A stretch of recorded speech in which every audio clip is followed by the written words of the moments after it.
C'est la fin d'une première phase puisque nous avons fini la phase de terrain fin octobre. Et aujourd'hui commence la phase qu'on appelle de post-fouille, c'est-à-dire que les études se poursuivent, mais en bureau. Donc concernant le chantier, effectivement, nous ne sommes plus sur le chantier. Par contre, celui-ci est en cours de protection. Il y a tout un système de bâchage qui est mis en place pour pouvoir le protéger le temps de la mise en place du projet de valorisation qui permettra à terme de revenir visiter ces vestiges dans le cadre de la réfection totale de la place de la République. On ne reviendra plus fouiller ici. L'année prochaine, normalement, si tout se passe bien, on ouvrira un autre chantier, mais un petit peu plus loin. Là, on va où, là, maintenant? Alors, on va dans nos bureaux, on va voir ce qu'il se passe, en fait, tout simplement, une fois que la phase de fouille est terminée, comment s'organise une phase de post-fouille. Donc, dans nos bureaux, avenue des Bénédictins.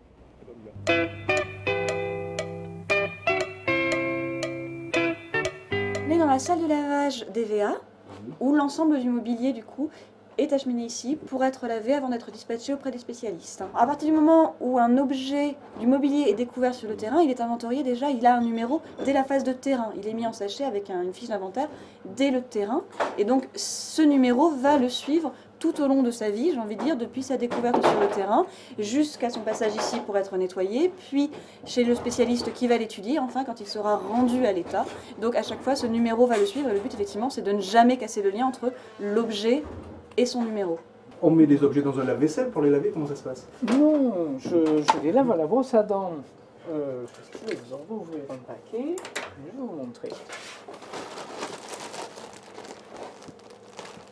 Voilà, ici je lave comme ça.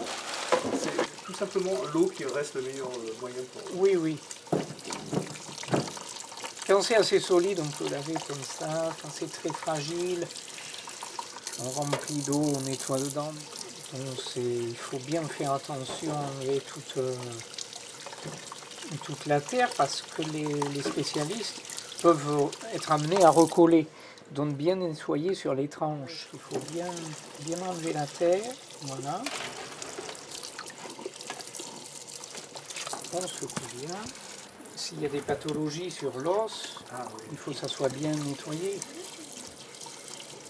Mon travail consiste à réceptionner le mobilier quand il arrive du chantier.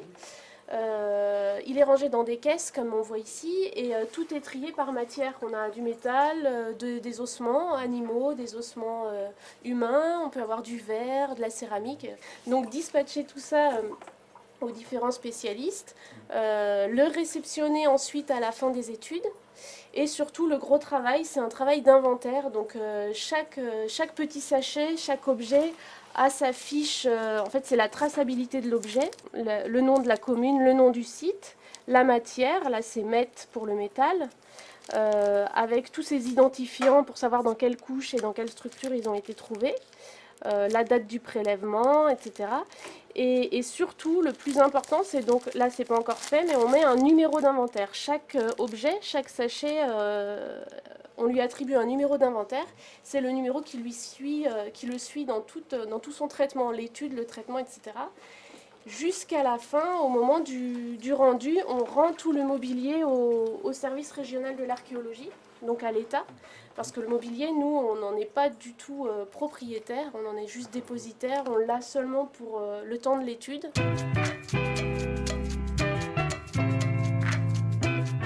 Après, quand on arrive en phase de post-fouille, les dessins sont repris par informatique, les fiches d'enregistrement sont entrées dans des bases de données informatiques également. Et donc ça, c'est le tout premier travail quand on revient en bureau, c'est de reprendre toute cette documentation et l'informatiser pour pouvoir ensuite la traiter convenablement. Et donc le travail d'Angélique en ce moment, c'est de reprendre tous les dessins qui ont été réalisés sur papier millimétré pour les informatiser, les reprendre donc sur ordinateur. Là, je n'ai qu'à scanner mes documents qui ont été préparés sur le terrain. Je les ai donc stockés dans mon ordinateur et je redessine avec un logiciel adapté. J'ai toujours mes documents, les minutes de terrain à côté de moi pour pouvoir jongler entre l'informatique et la réalité du papier. Et aussi, j'ai les fiches, j'ai mes documents, toutes les fiches d'enregistrement qui sont dans les classeurs.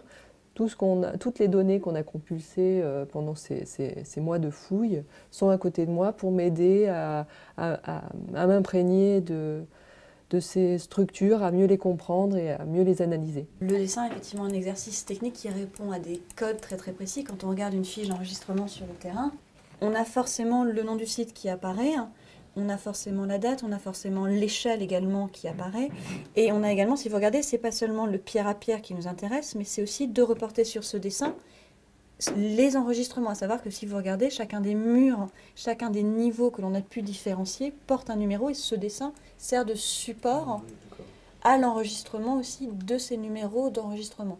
Donc le but, c'est vraiment d'allier le dessin, mais pas seulement de faire un beau dessin et même exact, c'est aussi qu'il soit le support de l'enregistrement des différentes couches archéologiques qu'on a pu distinguer.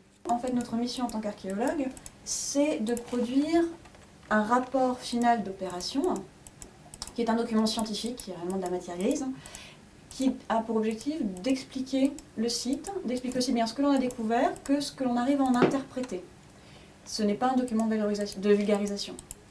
La vulgarisation vient dans un second temps, une fois que ce rapport est rendu, et qu'on, du coup, on l'explique en des termes un petit peu moins barbares pour le grand public. On a bien fait de faire ces fouilles sont importantes.